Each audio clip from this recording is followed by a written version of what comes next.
Okay, this is tape 5. We're going to cover straddles in this tape, and what we're basically going to cover is what are straddles, how to find great straddles, when to use them. Straddle is basically, it's a bi-directional position where basically we don't really care where the market goes. We just care that it goes somewhere. That's basically it. It is a delta neutral strategy. Okay, it's one of the first delta neutral strategies we're talking about, where your positive and negative deltas together equal 0. So what we want to do is we want to make money without forecasting the market direction. We want to offset our positive and negative deltas. And what this position consists of is buying a call and also buying a put. So you're hedging your call with your put. Same strike price and same month. Exactly. Okay?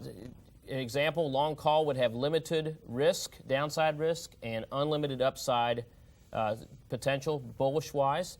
A long put is a bearish strategy with limited upside risk and unlimited downside market potential. Straddle is just combining both of them. It's going to give you the V curve at expiration. But when you put this thing on, it actually looks like a U. When you first put this thing on, it has a smiley face, just like when we talked about in tape 2 how to actually start putting graphs together. We showed a smiley face graph. Sure. And I can't help smiling when I think of a smiley face graph because it really has almost a very low risk tendency that if the stock just seems to not go where you want, watching this thing lose money is like watching grass grow. That's the best way I can explain it. So right in the middle of the V, where these two pieces come together, that is your strike price. Okay, your reward is actually unlimited on both sides. Okay, so which means that the price of the stock could go up, causing the calls to make more money than the puts lose, or the price could go down and the puts could make more money than the calls lose, and that's what gives it that V-shaped tendency. I think that's where people get confused on straddles. I always get the question, if you're going to do a straddle, how do you make money if you're losing on one side? It's just you're going to lose less on one side than you make on the other, and hopefully there's enough separation where you make money, a fair amount of money. That's right. That's the big questions the big questions I get is, how do you make money? Is this position expensive? And it can be expensive if you do it with some stocks. Of course, call and put options in certain high terms of high movement stocks could be actually more expensive than a straddle in the right stock. So, there's considerations we need to think about, and that I think brings us to the point is what makes a good straddle. And one of the things that makes a good straddle is not overpaying for it and not buying a straddle when your stock is somebody that's being touted on CNBC or any other, because then they're just too expensive. But what we look for is consolidation. Okay, we like to see basically markets moving together. That's one thing. Cheap options, which we just kind of covered. I'm looking for a news filter that's going to hopefully push the stock out of its trading range or out of its consolidation. Okay, hopefully earnings would do that. Something like earnings, sure. Options that are greater than 60 days. Sure. Because I don't want to. The last thing I'm going to do is buy an option with 1 week to go and do a straddle on it. That's just a sure sign that you're going to have a much better chance of losing money. So you need to give yourself plenty of time to be right. And also a history of the stock's prior movement around earnings. Sure. And so what I like to do is go back to our website, and we've got now. When you put a chart in, you'll see these little E's on the website. You'll go back a year. You can see an E about every 3 months, and it doesn't take a rocket scientist to figure out what the E stands for. Sure, exactly. And if but it does take some little bit of looking at this chart to understand that if you've got an E in it with a triangle going up, that's good. That means that it met or exceeded expectations. Of course, if the triangle's going down. It didn't make expectations. But like any other strategy, you got to know the different risks involved, and there's a risk in everything in life. So, why don't you tell them what the major risk factors are? Well, the major risk factor, guys, is time decay. I mean, it's if the straddle doesn't go anywhere. If I get 4 weeks of time decay and no movement, no surprises, no nothing. The thing just stays in a range. That's my real risk in a straddle, which is, I think, great risk because, these stocks, when they come together, tend to have periods where they consolidate, and then they tend to have periods when they break. And we want to try to anticipate the price break. So remember, we call time decay theta decay, which is the old Greek term. Don't get scared over those Greek terms. That's right. Yes, and then another risk is buying expensive options. Remember a guy who called our tech support line, and he says, "I just bought a straddle on Yahoo," and I'm thinking, Yahoo, and so I said, well, what's going on with Yahoo? He goes, well, the earnings are coming out. And I said, that's great. When? And I'm thinking 2, 3, 4 weeks. He says, today at 4 o'clock. Sure. And I go, oh my gosh, you got to be kidding. Yep. And this guy paid an absorbent amount for his straddle. And so what happened was, the earnings came out, Yahoo went up, Yahoo went down, Yahoo closed the next day exactly where it was before. Sure. His straddle lost over half of its value in one day. Sure. So you're talking about buying expensive options is high volatility. Yeah, Right? Correct? That's right. So you don't want to buy it when this volatility range is too high. Therefore, what the floor trader does when they're pricing out options is they look at whether a stock's going to move within a range or is it going to break out. And if a stock is trading, let's say, let's go to our little overhead here. This is a good example I like to use. If a stock's been trading between, let me give you a little thicker here, between 40 and 50 for, say, 6 months, and I'm a floor trader, maybe I price an option at $3. But all of a sudden it starts to break, let's say 30 to 60. What I'm going to say as a trader is, hey, there's a lot of volatility here. There's too much risk. Let me go ahead and sell this option for $6. Now, I basically increased the price dramatically. Now, the problem is the public typically buys this option when it's the wrong time.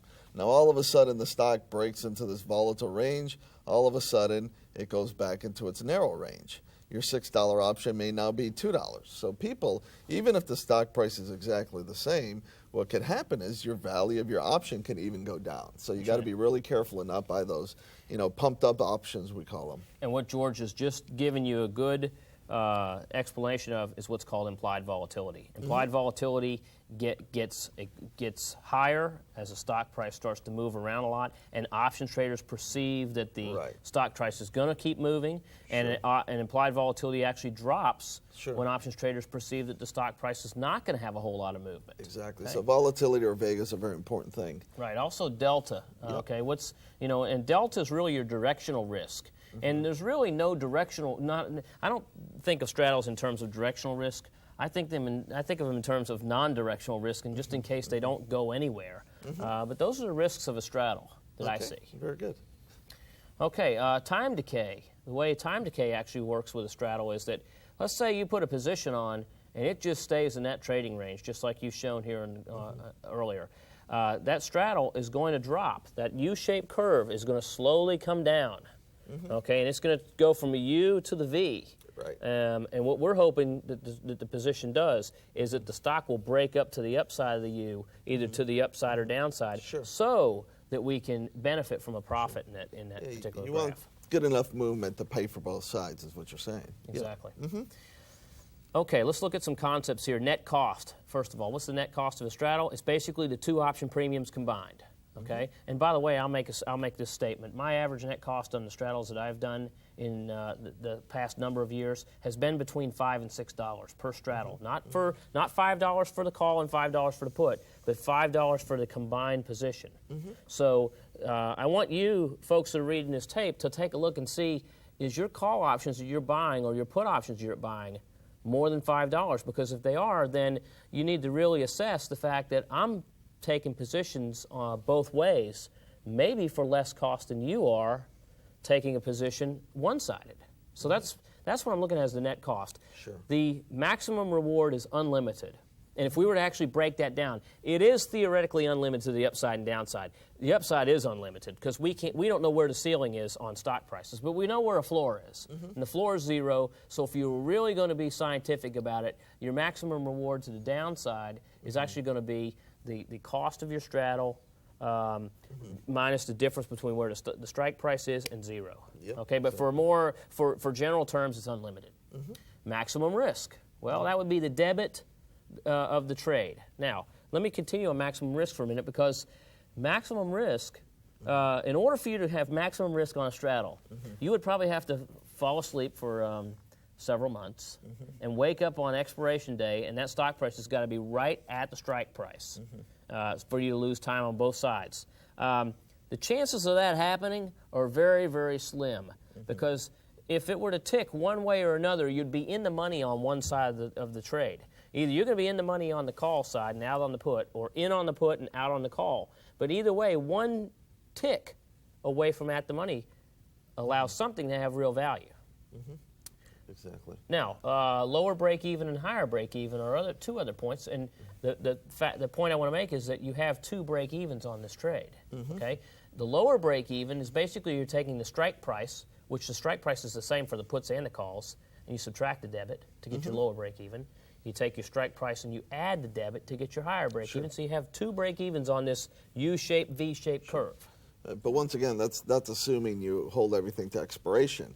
When you do the break-evens before expiration, it's a lot more difficult to figure out because of theta decay, et cetera. It's hard to do that in your head. So. And since you and I didn't go to MIT, we use Optionetics.com as our ability to find out what these graphs look like today. Exactly. So, okay, we've talked about the long call and the long put, which creates the straddle. We've talked about a little bit of how the thing is put together and what the risks are and the rewards. And now it's your turn to take a straddle exercise. And what we're going to do is we're going to take XYZ. We're going to take a 50 strike, the call and the puts. Okay, you've got costs there for the put and the call together. So what we're going to do is we're actually going to plot the risk, reward, and break even on this particular exercise. So let's go ahead and do that, and go ahead and pause the tape now. And we'll come back and we'll look at risk, reward, break even. We'll look at both break evens, and we'll talk about this trade for a little bit.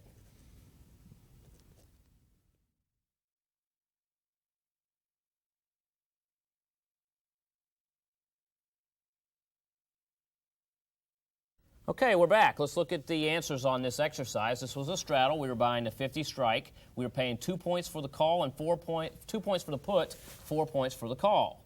All right, so what we're looking at here, guys, is that this has unlimited reward on both sides, okay? We know that right away. I mean, this is, just looking at the graph, there isn't much to think about there. The risk is the 2 plus 4, the calls and the puts combined, so my risk is $600, okay? And that's at the 50 strike. Exactly right. So if this thing went to 60, it wouldn't have a risk. It would still have a risk of $600, but at the time, it would actually be at a point where we would be at break even. Sure, but once again, this is an expiration risk curve, which if you got this risk curve, you didn't follow the rules. Yes, yes. So that's basically what you're going to get if you fell asleep, like you said. And that's right. Maybe that's a good idea for some of us for a few weeks.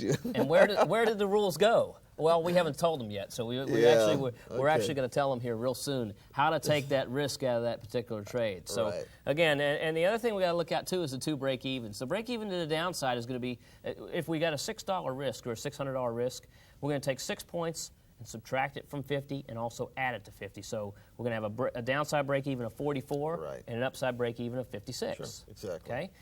The graph that you guys are seeing on the screen now is actually days to expiration. And what we're talking about is today when we put the graph on, for an example, we may have 60 days to expiration, 60 to 70 days to expiration when you put a trade on. All right. But from there, time starts ticking away. Right, all right, exactly. We go from 60 days to 30 days. And then notice what happens between 7 days and 0 days, how much you drop off, which is why we don't want to hang on to this trade. Sure. And if you looked at that graph, you would realize that, the first 30 days, you probably lose just as much in the last 7 days that you do in the first 30 days. So exactly. That's the speed, and remember the theta decay. In fact, we should just remember, let's go ahead and draw the theta decay curve again. I know they've got this already, but remember, this is the life of an option, okay? The last 30 days, let's say this is 30 days, this is 60, this is 90, and then say years out, which are the leap options. The last 30 days when it loses most of its value. That's right. So you definitely don't want to be holding this during that period of time. In fact, we found actually, guys, that the last 30 days of an option, you lose just as much time decay in the last 30 days as you would in the prior 60. Sure. Which means that a 90-day option going from 90 to 30 has 60 days in it. The last 30 days, you'll lose just as much as you did the prior 60. So it makes sense to buy in bulk. Yep. All right. For those of you that are used to going out to Sam's or Costco, think of it in options terminology too. It's best to buy time in bulk. Sure. But the problem is a lot of people say, well, if that's a good idea, let's go buy the leap options. Let's go 2 years out and buy these leap options. What do you think about that? Well, actually, there's a problem there, and that's because they cost so much, even though the theta decay is small. Right. Unless you really think there's going to be a sizable move, they cost so much that you could actually get the movement you expected, and your straddle could be at best, maybe a little bit higher than it was Sure. when you put it on. Yeah, exactly. So I think you got to be real careful as to how far you go in. And I like to have straddles that are between Sure. 45 and, say, 120 days to expiration at the most. Yeah, I've done some longer term stuff, but that's when all the stocks, remember the internet craze, when everything was just going nuts. And these things were just going crazy. So they were going up or down $30 a day. And that was just a wonderful day for straddles, as long as you didn't buy high volatility. Yeah, unfortunately, guys, that's was the sober. exception to the rule. Big time exception. You know, and those exceptions, I think, come around every 10 years or so. So, but you know, for normal rules, what we look is how they become profitable, how these become risky. Let's talk about how straddle becomes profitable. Basically, the stock price is going to go up. The calls are going to make more money than the puts are going to lose. The puts can only go to zero. The calls can go as high as they like. Stock price goes down. Puts make more money than the calls lose, which means the same thing. The calls could only go to zero, but the puts could gain more and more and more intrinsic value. And then last, option prices get more expensive. What that means is implied volatility increases. Both puts and calls can gain value even if the stock price has never moved. And I'll bet there's some of you watching this tape right now that have put on, maybe you didn't put a straddle on, maybe you just put on a call option, and you said to yourself, gosh, the stock is not going anywhere, but my call option is actually getting more and more expensive. What you participated in was an implied volatility increase. That means people were rushing in to buy these options, and they were paying whatever they had to pay to get into these options. And the result of that was an increase in not only the bid and the offer, but the implied volatility. It's kind of like what I drew a little while ago. If you had put a straddle when volatility was low, and then all of a sudden expands, that's a good time to sell your straddle, because you know it's usually going to come back in. You know, but if you bought it when the volatility was too high, what's going to happen is you're going to pay too much, and if volatility comes in, you're killed on the straddle. You know, and you may not be wrong, you know, on the direction or so. So you got to be really careful when you're doing that. You know? Now, we're going to talk about how to find great straddles.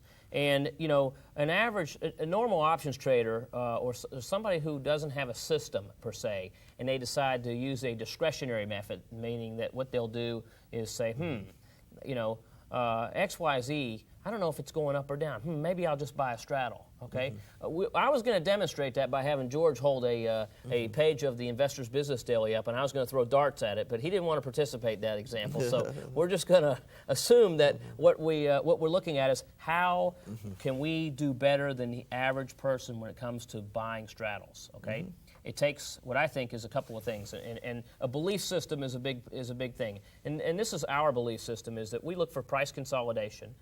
That's the first part of our system. We look for cheap options. And then if we've got price consolidation, cheap options, we're looking for some type of catalyst to trigger a move in the stock. Okay? Exactly. So let's talk about number one, price consolidation. Okay, you've got 3 different consolidating formations on your screen. And, you know, I know that when some of our novice traders are looking at this, they're probably looking at this screen and they're wondering, wait a minute, I have never seen a stock price that had a high and a low that went forward and then came back. But these are actually, what they are is patterns. This is pattern recognition we're looking at. And these 3 triangles, the first one we're looking at is what's called lower highs and higher lows. That just means that the market is coming together and buyers and sellers are becoming or meeting. They're agreeing more on price. And this is what's called a symmetrical triangle. It just means that our highs are getting lower, our lows are getting higher. We're getting to some sort of normalcy in prices. Next, same highs and higher lows. This means there's a line of resistance drawn in prices, yet the support lines are getting higher and higher. All right, and this is said to be bullish. This is called, I'm sure some of you have heard this or read books on the technical analysis. It's called bullish triangle, bullish pennant, bullish flag, bullish wedge. I'm sure there's probably 300 guys out there that figured out a name for this, and I don't know them all. Right. I just call them consolidation. The last one is lower highs and same lows, which means that we're getting a support line drawn in the chart, and yet the resistance is dropping. And this is said to be bearish. Sure. Okay. Well, it's kind of like taking the slinky, I guess. Remember those slinkies? What they're saying is you're bringing things, you're compressing, and at some point it's going to break out. But if it's compressing with a downward slope, it's more likely to be a downward compression. So, yeah. You know, every time I use a slinky, I want to get poked in the eye. So I guess that breakout method, you know, it works just as well in the markets as it does holding a slinky. Okay, we have a picture of a straddle here, and this is actually a example of a symmetrical triangle where you're getting lower highs and higher lows. This is a consolidation. And notice the breakout that occurs just after that. It actually had a little break to the upside, but then it fell. And you know what? This is important because let's say you had a bullish triangle you were looking at, and this thing moved up, and then turned around 2 days later, it went back below. Now, buying that bullish triangle may have worked for 1 day. But if you held on to it for a little bit longer, you would have not made money. You actually would have lost money. And I've looked at these patterns, guys, and I'll tell you what, you know, without turning this into a long, drawn-out technical analysis back-testing tape, you can take a quarter and flip it and come up with the same results of whether these things usually lead to higher highs or lower lows. So it's best, you know, when you do a straddle, who cares? Who cares what's happening? Right. Okay, so let's look at our next chart that we've got in front of us. And you know, you can do straddles in index markets too. And what we're showing here is an actual chart of the OEX. And the important point to make out here is that this triangle would have been a lot harder to see.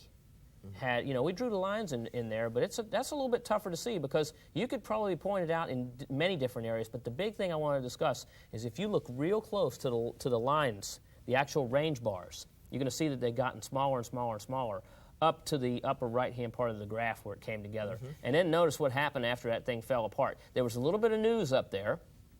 Basically, it was the State of the Union that came out, and our president said everything's going great. And, of course, that was the actual market high. Everything is going great. And, of course, we had quite a fall-off there in price. And this is the kind of straddles that we like, you know. But I want to put that up there to show you that, you know, you can do these in index markets, too. It's not just the stock market, but these are really good to do in, like, the OEX. And if you don't have the money to spend in the OEX, a good straddle in the OEX as of right now, and, you know, this is likely to change, but a good straddle is going to cost in the 40s in points. So you're talking about $4,000 per straddle.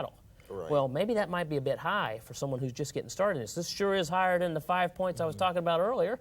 So, you know, what I like to look at is, okay, is there anything else we could do? Well, there's DJX options that trade much cheaper. Okay, there's QQQs that are is the NASDAQ 100 Trust. These you can get a much better straddle price for. Yeah, very much better straddle. OBX, the OAX, which is the S&P 100, sometimes are very expensive. So you got to be very careful when you're playing some of the indices. But sure, something like the QQQ, which is a NASDAQ 100, is a great one to do it in. Yeah. Depending, as long as you got the right pattern. You know, you don't just do it, you know, without following the rules. I've gotten so used to OEX. That's the only one I look at. But they all follow pretty much the same pattern to one degree or another. Now the OEX or the QQQs are more on the NASDAQ side, so they're going to have their own pattern. Right. But, you know, these things do seem to correlate each other to a certain extent. Yeah, it depends on the capital people want to also put up in a trade, too. So, That's right. You know, so whether it's stocks or whether it's indexes or whatever you're looking at that has calls and puts, you want to look for consolidation. These are the entry rules we're looking for. You want to look for consolidation. You want to use cheap options, okay? We want to look at news filters. We want to look at earnings, all right? We want to look at options that have greater than 60 days. And you know, I'd say, well, if you have a 45-day option, well, guess what? That's going to be a real short-term trade because I want to be out by 30 days to expiration. That's why I think 60 to 90 days is what you're going to really be looking at for the most part. And look for a history of earnings price movement. So we've talked about consolidation, okay? It's best found in 3 months, I think, because what happens every 3 months in the markets? We know. Earnings. That's right, earnings report. And that's amazing how these consolidations can happen in that earnings area. The tighter the wedge, the greater the expected move. And we look back at that OEX chart, that would confirm what I've just shown as far as this point is made. Number 3, Bollinger Bands. Okay? Bollinger Bands are basically an indicator of historical volatility. They were created by a gentleman named John Bollinger. And what I like to use them for is not to try to get an idea. What most people use them for is they look at these bands and they think, okay, that's where the high or the low is likely to come in at. Okay? And, you know, these bands are based on standard deviations. That's about the biggest word I'm probably going to say in this in this tape series. So I'll leave it at that. What it is it's historical volatility, guys. And what it tells me is when the bands are coming apart, that means there's a lot of action in the stock. When the bands are coming together, that means we've got consolidation. So these make a really good consolidation indicator. Sure, very good. All right, let's talk about step 2, finding cheap options, making volatility your friend. All right? What we want to do is, I got a little test up here for everybody to take a quick look at, and we're not going to stop the tape. Just think about this for yourself. If I'm looking at cheap straddles, I could be looking at the January Apple 25 straddle for 6 points. I could be looking at the February Dell, the 30 straddle for 4 points. Or I could be looking at the March BFO 70 straddle for 5 points. And I'm looking at these, I got to say to myself, well, gosh, a 25 straddle is going to cost me 6, a 30 is going to cost me 4, but a 70 is going to cost only 5 points. Okay, which one looks the cheapest? Well, I think on first glance, our viewers would say, well, the Dell 30 for 4. Right. Because it is the cheapest in terms of dollar amount. When you look at it in terms of price and volatility, the BFO straddle actually looks better. Okay. Now, we have a couple ways we can look for volatility to determine what's cheap and what's expensive. And looking at price is not the way to determine volatility because, the problem is you got companies like, and I'm going to throw these out here which are subject to change, but American Airlines is an example of a company. Let's take American Airlines and let's take Triquint Semiconductor. All right, these are both two companies that trade. The difference is they both have options, but the difference is one's talked about a little bit more on TV than the other one. The Triquint Semiconductor, in fact, semiconductors as a whole, they get a lot more press. So that means they're going to be in your face a lot more if you watch TV. Right. And if they're in your face a lot more, eventually it's going to go in one ear and it's going to stop coming out the other ear, and you're going to make a decision on Triquint much faster than you'd make a decision on AMR. And I think what happens is that causes the fueling of the bids and the offers to make the implied volatility higher on something like Triquint than AMR. Yeah, if you hear it on TV, more people are going to trade it, which creates volatility in many cases. So you're right, sometimes those are the wrong ones to be doing. That's right. Yep. So let's take a look at one of the reports we can get, and this is actually something we use, which is called a rank list, and we can access on the website now. We can access stock lists, and we can look at expensive options and cheap options. We can look at a lot of stuff, but I want to just focus our viewers on this. This one particular graph that you see in front of you here is a recent graph we took, which gives us our cheap options. And what you're seeing there in columns is this first column represents the stock price and the stock symbol. The second column is the 1-year volatility high. The third column is the 1-year volatility low. And the fourth column, the one all the way to the right, is the current volatility. So looking at these three, this is cheap options you're looking at right here. So you're seeing about a dozen stocks on this graph that are showing right now the options are cheap.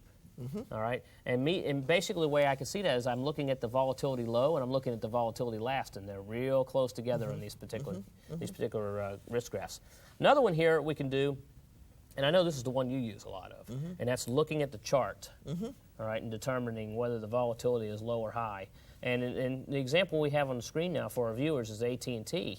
And just looking at that volatility, a picture says 1,000 words, and you're a visual guy. So what is this telling you? Basically, it says it looks like it's on its highs, but we got to be really careful because high volatility can become higher volatility. But if you had to take a shot here, you'd have to say it's pretty high, and you'd probably be selling options more so than buying options at that point. So but you got to be careful. Sometimes volatility changes over periods of time. And just because something's at historical highs doesn't mean it's not going to break out of it. So you got to be a little careful. That's true.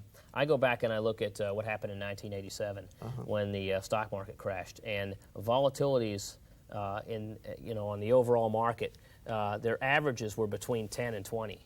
And during the month of October, at the end of October, these things got as high as 180. And, I've always learned not to ever say always or never in this business. But it's kind of hard to believe now with trading curbs and all these things in place to keep the markets from falling at a very fast, a long drawn-out rate, that it's going to be hard-pressed to see those kind of volatilities to get, for an entire index market. And what people don't realize, or they have to realize, is that volatility actually goes up and down markets. If a market's moving down fast, that's when volatility starts to spike. Yeah, that's exactly. one very important point. Amazing too. It's when the technology sector was was sky high. Yep. Volatility was also going up too, because all of a sudden we just got all these option traders coming out of nowhere. I think most of them worked for the companies that, Sure. In fact, if you wanted to chart, say, stocks versus volatility, let me go. If stocks are basically breaking down here, I can tell you what's happening to volatility. In fact, let's just change colors here. Volatility is going to start peaking. And if stocks start to come up, volatility starts to come down. So basically, that's what happens. Okay? I notice a lot that happens on all-time highs and all-time lows, that causes volatility spikes. Sure. And when it's in between the all-time highs and lows, that usually causes volatility just to slowly drop down. Exactly. We looked at AT&T as an example. We've got Safeway up on the screen now, and what you can see with Safeway is this is a longer-term chart of volatility, which was once at its high, so is now trading at its lows. And you made an important point, George. It's hard to find volatility ceilings. It's also hard to find volatility troughs or lows too, but I think it's a lot easier to find the lows than it is the highs. Yeah, typically it is. Because it just, there's only so far that some of these things are likely to go. They're not going to go to zero unless the stock gets taken over. Right, exactly. As long as the stock is still actively traded, it's going to have some sort of a floor. And what we're looking for, guys, is we're looking for an average of, we're looking back at least a year at volatility. That gives us 4 earnings reports to go through to see high and low. And we're trying to chart it almost like a meteorologist. Right. I call myself the meteorologist of options trading because I'm looking for what has happened over the course of time, and I'm trying to determine where is it likely to go. All right, so that kind of gets us into step 3. So we've looked at consolidation, and we've looked at volatility. And let's say we got a market that's consolidating nice, and we've got some volatility that are low. Well, let's look for that slinky spring. And we're looking for something that's going to make that coiled up spring jump. And the news filter is what we've put in place for that. So that's step 3. We're finding stocks with consolidation and cheap options. We're looking for an earnings report date. And the thing is here's where the guy I talked about earlier that bought the Yahoo options right before, the same day the earnings came out, here's where he messed up. What we look for is we try to put the straddle on 3 to 4 weeks before the date. Not 3 to 4 hours before the date. By then, it's too late. Everybody knows what's going to, everybody's jumping on board. So we try to find this thing, a couple weeks before earnings. And what we've noticed here looking at this Straddles earnings graph is that earnings come in feast or famine. There's basically 2 out of every 3 months that earnings come out, and that's either on a calendar year or a fiscal year. Right. So there's going to be 1 month out of that every 3 or 4 months a year where we're not going to be able to find the third element. I mean, they're there. They're there. It's just the thing is that, those are those goofy companies that you don't really hear much about, the ones that report kind of in between fiscal and calendar. And where do we find those earnings dates? Obviously, that's the biggest question is... hey, I got an answer. Obviously. It's Optionetics.com. Shameless promotion. It is.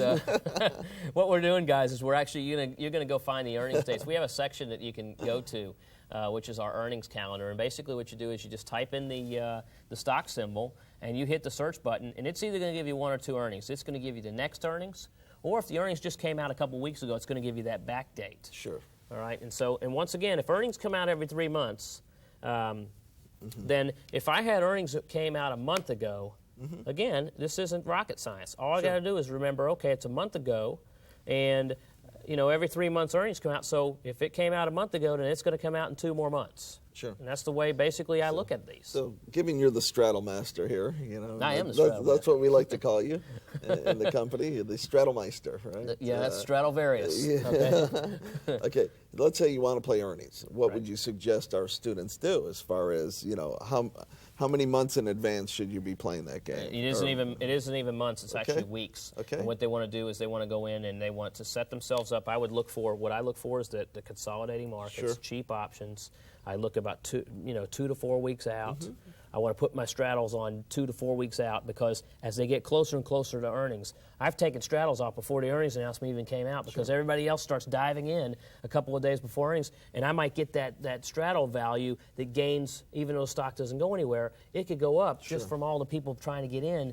And what happens is when people get into these things, what's going on is call buyers are coming in and usually that's the retail public, okay? Put buyers are coming in because that's usually the pros that are hedging their long stock positions. With all this call and put buying, that's what escalates the straddle. Right, exactly. Okay, so, good. Excellent. Let's talk about how to call a straddle in. Basically, we want to call it in as a spread order. This is a straddle. I want to buy XYZ January 50 calls and buy XYZ January 50 puts for a debit of 6, opening both sides. Now, if you want to call it in a more professional way, you can do it as a straddle. That's right. You can do it as a straddle. You know, I'm thinking about something. I gotta say this. I got some guy in California, and you know, this is why I love going around the country and teaching these, is because number one, I learn something from everybody, and number two, you know, I got one guy in California, and I know he's not from California, or else he wouldn't talk this way. He calls it a putt. Instead of a put, he calls it a putt. So he goes, so what about these January 50 putts? And I go, what? You call me a putts? so that's why I told him he better call it in as a straddle, or his broker's going to hang up on him if he calls him a putts. So the way you do it is you say, I'd like to do 10 XYZ Jan 50 straddles at a price of blank. And that's the total debits or credits. Yeah, and again, guys, you know, if you're just getting new to this, 6 or better means you're going to get the price at 6 or better than 6, which means less than 6. All right, let's look at some exit rules on this, and then we're going to get into some recent trades. Exit rules. Let's talk about the first one: exit 30 days to expiration or around an earnings report. All right. Well, for 30 days to expiration, George showed you the time curve on here, and the time curve basically tells us we want to get out of this position 30 days to expiration, because the last 30 days are the worst time to be sitting in anything you own on the buy side. Okay, so if I get into a straddle, it's 60 days to expiration. I'm only going to be in it for 30 days. All right? Earnings report, we'll talk about that. Well, let's say the earnings report comes up first. I can hold this thing into an earnings report, and what makes me decide whether I want to get out before or after the earnings report? Well, what happened the prior 3 or 4 earnings reports is going to give you a good idea, a good footprint of what's going to happen in the future. Sure. There's stocks like Boeing, for example. This stock the analysts seem to miss this one all the time. And I think the reason why is because, you know, those top secret sales that go to the government, you know, we just don't find out about those in those monthly sales presentations, those comps month sales. You're only going to find out about those on the actual day that they release their earnings. And so they seem to mess that one up a bit. And I think traders have kind of figured that out, because that stock seems to move before earnings, where some stocks won't move until, say, a week after earnings. It takes them a week just to get going. So that's what I mean by around an earnings report. Next, exit for a 50% profit. Now, what does this mean? This basically means if I pay 10 points for the straddle, when it reaches a level of 15, I've got a 50% profit in the straddle. I'm going to exit the straddle. And I might just exit the profitable side. I've had people come up to me and say, well, hey, wait a minute. Why not, if it breaks out, get out of the losing side? Sure. You know, you never want to take a losing position off in a straddle, because the other position could become a loser, and then you got 2 losers. Right, exactly. I think you only want to take off a position if it's profitable, and then what happens is you're left with a worthless position, which could actually turn around and make money. Sure. And I've seen 1 out of 10 of them do it. But the time that happens, you know, it's exciting because you've already taken your money off the table anyway. Yeah, so what you're referring to is basically if someone goes ahead and does the straddle, and let's go ahead and create our smiley face. Okay. If you get a big price move, okay, price moves up big. Let's say it moves big to the upside, your call is going to gain more value. So what you may want to do is sell your call and keep the put, right? That's right. Sell the call to close is what we're talking about, guys. Sell the call to close. So you're going to get out of this trade here, and you're going to take your profits there. Let's say you got into the trade for $6, and it's now $8. You may want, and you think it might break down again. Why not go ahead and take your profits on the calls and keep these here? These we kind of call the lottery tickets sometimes. Exactly. Because if it breaks down again, you can now make your money on the put too. So. That's right. Yep. Okay. And the last profit stop, the last stop I want to use, the exit rule, is what I call the big move stop. Okay, and that's not the Aruba Jamaica trade where you know if it doesn't work out, you get it, you do a big move and you get out of town before get out of the country before somebody tracks you down. The big move stop basically means this. What we're looking at is there are times when a stock will make a very big adverse price move, meaning that it could move one day to the next. It could move several points and gap. Okay, that gap trade Well, first of all, if you get something that moves that much, it's probably going to be on one of the TV channels, or if not all of them. So that's going to get everybody who owns that stock nervous, especially if it goes down. The second thing that's going to happen is that those nervous feelings are going to translate into somebody else doing something they probably shouldn't.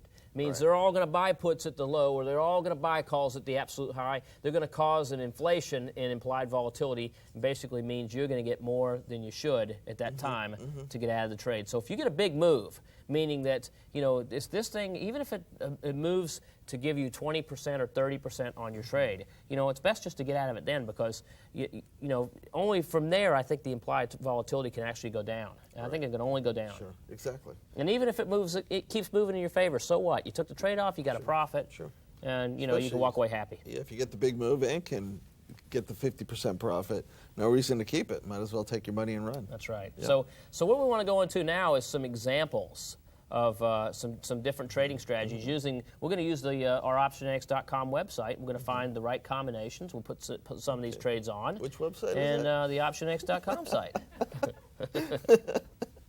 What other site would you use? Just wanted to make sure we got it. Okay. Okay. Now that we've covered the criteria it takes to get into a straddle, remember the criteria is consolidation, cheap options, and news events. We're going to go ahead and get into some case studies from some past examples that we have found in straddles.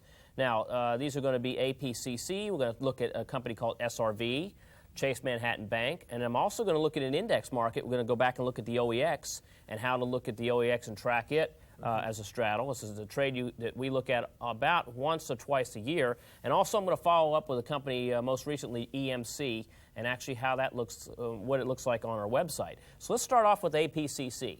APCC, George, you heard of that company? Yep. Power conversion company. American Power Conversion Corp. Yep. Okay, they supply battery backups and they do uninterruptible power supplies to thousands of companies across the country. More importantly, I guess California lately with all the troubles they're having over there with electricity. But anyway, this is a chart you see of APCC. It's consolidating. Okay, the upper graph is the price chart. Then you see a lower line below. That's the green chart. That is implied volatility, and if you notice the implied volatility is low, we've got price consolidation, so now what we're looking for is a news event to happen.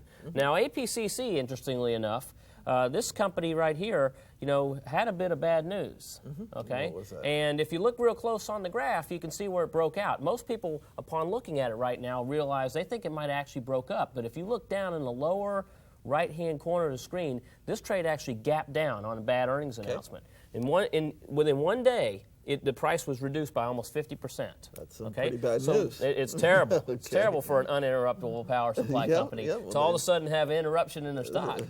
So anyway, what we've done is we've put the information up here for you. This trade actually started out as a straddle. It costed $9, 9 points, or $900. We had some bad news.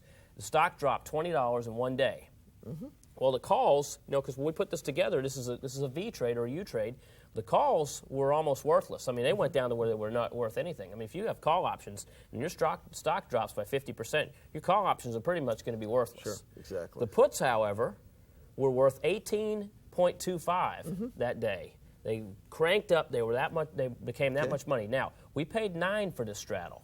So in one day, the straddle went from a cost of $9 to it was worth $1,825. That gave us, after we had our investment of $900, gave us a profit of $925. This is 103% yield in 2 weeks, and we didn't care where the direction was going. And I'll bet people that were looking at APCC were probably thinking that this stock was going to rise and not fall, just because of fundamental things about what was going on and how much this company. If you called this company, you were lucky to even get a ring, because they were so busy supplying battery backups. Obviously, they must have either had a bad inventory problem, whatever it was. It had bad earnings. They came out. They got dropped. So if I were to, kind of write down where I wanted to get out of APCC, because it was a 9-point straddle, I'm looking to get out at a 50% profit. Okay. So what's 50% of 9? 4.5. So I take that 4.5 and I add it to 9, and that gives me an exit price. So my exit, in normal terms, is going to be 13.5. All right, that's where I wanted to get out. I had to take the 18 and a quarter, George. They didn't want to sell it for 13 and a half. Well, you should have sent me the differential. I would have, but they set it all to my account. Okay. But what we're talking about here is that there are certain circumstances, and this is a good circumstance, where you're going to get more than you expect because of bad news. So did you use the big gap stop here? I used the big move stop. That's big right. Move stop, and this was the big move stop. Big move.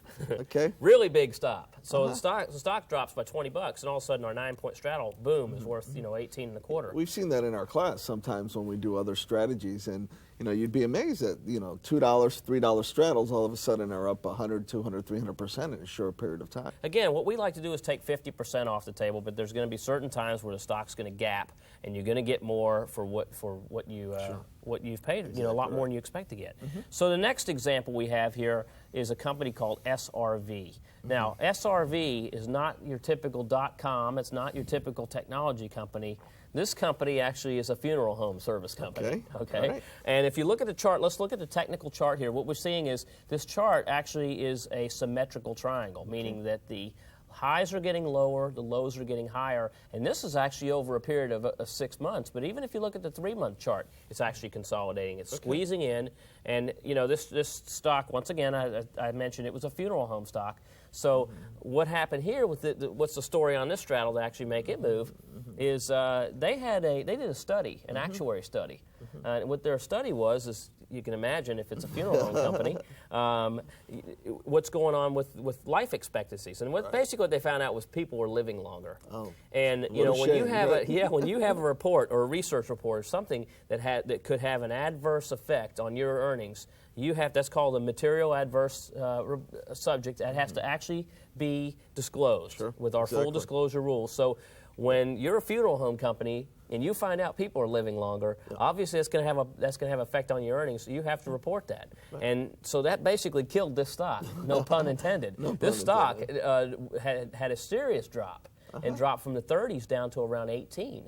Okay. And this one we got I don't have the information up on the screen because we need to move along, but this one basically had over a 200% gain in one day. Wow. In one day it went from a small straddle, a couple $100, to a point where it was over 200%. Okay, very good. So that was Excellent. SRV. Okay. So, SRV, again, if I were to put a trade on an SRV and pay 4 points for the straddle, what I would look to do is exit at $6, which is 50% above what I paid. Okay. So that's one of those companies we don't really want to get to know real well. No, Okay. absolutely. People are living longer, George. We're in luck. Okay. Thank goodness for modern medicine. Okay. All right, let's take a look at our next straddle. This is CMB, and notice every one that we're looking at, they're not in one particular sector. I mean, you can find these things in a lot of different sectors, but one thing I can say is that these were all at one time boring. They were boring, they were consolidating, the options were cheap. No one was really looking at them, and for some reason, one little report or one little error caused this stock to become on everybody's most wanted list. Okay. All right. So Chase Manhattan Bank, here's what's going on with Chase Manhattan Bank. Again, another symmetrical triangle. We've seen over the last several months the stocks start to come together, and the implied volatility was low once again. So we're looking at this trade. It broke to the downside. Okay. Again, and for an example, we could possibly put this trade on. We say we pay 6 points for the straddle. All right. Where would we look to exit? Well, 50% above 6. It's going to give me an exit price at 9. 50% of 6 is 3. 3 plus 6 is 9. I want to get out of this at 9 or better. Okay. Looking at the chart we have here, this stock broke down, and we were able to actually get out for our profit. Now, here's another thing that we need to talk about for exit strategies. We talk about exit at 50% profit. Well, if you're going to exit at a 50% profit, it makes sense to exit the profitable side. As we said earlier, it doesn't make sense to exit the losing side. But the really neat thing about this is if you exit at a profitable side, the losing side, the one that's worthless, could become worth something. Sure. And if you look at the next frame on CMB, what you're going to see is that the earnings report came out. It was bad, just as expected, but there were no more sellers left, and the stock started moving right back up. Right. And that call that was going for nothing, Worthless, yeah. all of a sudden it's trading for $1. I mean, it's worth $1. So what I say is to our students is this: someone says, "Well, what's $1?" I said, "Well, if you did it 10 times, it's $1,000." And if I see $1,000 blowing down the highway, I'm going to be the first guy out there to go run and get it. Yeah, yeah. Well, it's kind of like a lottery ticket. Once you've made your money on one, keep the other one. It's not going to hurt you to keep it. You never know what's going to happen. That's right. And the worst case scenario is it'll just expire worthless, but you already took your profit anyway. Right, correct. Yeah. Excellent. All right. Next one we're going to take a look at is the OEX and the VIX, and we have a chart up here. This is something that has been kind of a phrase that's been handed down from floor trader to floor trader that now has kind of become public knowledge to a little bit extent. And basically, what it means is we look at we look at the stock symbol, which is OEX. We're also looking at an instrument called the VIX, all right? And the VIX actually stands for Volatility Index. It's the market volatility index for the OEX. It's basically it's the implied volatility of the OEX. And so what we've learned is that when the VIX is high, meaning that when it's over a certain amount, then it's time to start buying. It's time to buy, meaning let's buy into the market because the market is expected to rise higher. And when the VIX is low, it's time to go. That's the phrase. So when you break those categories down, well, first of all, what is considered high or low for the VIX? The VIX actually trades in levels that normally are between 20 and 35. 20 is considered low. What it means is that very few people there's not much demand on the options. And so the options premiums are real cheap. When the VIX is high, basically panic is going on in the markets. Right. Everybody's worried about how low is the market going to go, and that's actually the best time to get in and start buying. Yeah, because volatility increases when markets fall apart, basically, is what it is. So if you look at a VIX index, the peaks are really when the market's falling down, not when it's going up. In fact, the volatility goes down as the market goes up. That's why they have that phrase. That's right. They also can look at the VXN if they're going to be doing NASDAQ stocks, which is the volatility index on the NASDAQ. Yeah, good point. And again, like VIX is pretty much the volatility of the S&P 100 stocks, and VXN is going to be the implied volatility of the NASDAQ That's stocks. correct. Okay, VXN hasn't been out that long, but if you go and pull up a chart of VXN, what you're going to need to do to get these chart symbols is let me remind you, you're going to put a $sign in front of the symbol systems, for most quotation systems, including our Optionetics website. You're going to put in, so for OEX, I'm going to put in $sign OEX, and for VIX, I'm going to put in $sign VIX. Now, when trading the OEX, and again, let me repeat the phrase: when the VIX is high, it's time to buy. When the VIX is low, it's time to go. Okay, the average that the VIX is trading at right now is what I look at as a 200-day moving average of the VIX. It's trading around 26 or 27. It's gotten as high on average of 35. It's gotten as low as 20. When it goes down below 20, the market is usually getting toppy, and it's time for a pullback. Okay. When it gets above 35, the market has usually been in a panic selling mode, and it's time for a relief rally, at least something to push it back up. Right. The highest I've ever seen this thing before, because I've gone back and looked at 15 years of data, 1987. The VIX had a high. Happened in 1987? Oh, yeah. Yeah, we had a little bit of a crash. Okay. In 1987, the VIX was actually as high as 170. Wow. Which, imagine, you take the average of 25. This is somewhere around the neighborhood of 6 or 7 times 25, which means that the options prices, the premiums were 6 to 7 times as high as the norm. Which means there's a major panic. Exactly. Now, I don't expect this to repeat itself. It could, because I never say always and never say never in this business. Right. The thing is with trading curbs right now in place, the market isn't going to be susceptible for a 25% drop like it had in 1987. It's it could happen, but it's not going to happen in one day. Okay. The trading curve being where the SEC and the exchanges came about saying that we're going to stop the so-called program traders, the guys who can just hit buttons to buy or sell large blocks of stocks, primarily just because they don't want the volatility. So they stop that once these certain curves are hit. That's right. Okay. So let's look at the OEX and the VIX and look at what happened last year. We had a trade, coming into the fall. We look at when the VIX is high, it's time to buy. When the VIX is low, it's time to go. Here's my quote as a straddle trader. When the VIX is high, don't trade straddles. When the VIX is low, it's time to start looking at straddles. Okay? Not a good rhyme, doesn't rhyme. but you know what? It works. Forget if it's a rhyme or not. It actually works. And so, and what you want to look at is what happens around that September-October period. Because during September, we have Labor Day. We've had a summer where usually, forget whether summer actually is a rally or a drop. Summer usually means that there's light trading. That's pretty much a fact. Is that the traders all go to the Hamptons on the weekend, go to the beach, and all of a sudden that weekend turns into a week, turns into a month, and they're not back until Labor Day. So there's also less volume because more investors are taking the summers off. That less volume also tends to be less volatility as well, and that's what causes this VIX to actually drop down into the low 20s, even as low as the teens, the high teens. This is a great time to be setting yourself up for a straddle because then option premiums on the OEX or the index markets are at their yearly lows. Okay.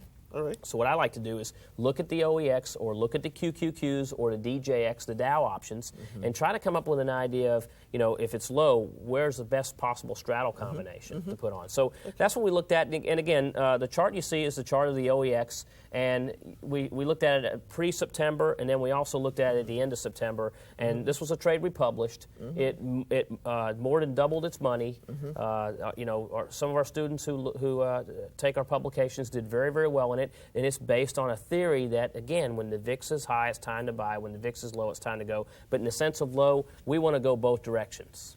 Just in case, if I decided just to buy puts every time the VIX was low, the day I do it is the day the market's going to actually go up instead of down. So I'd rather go both ways. It's going to cost a little bit more, but 14 of the last 15 years, this strategy has actually worked. Sure.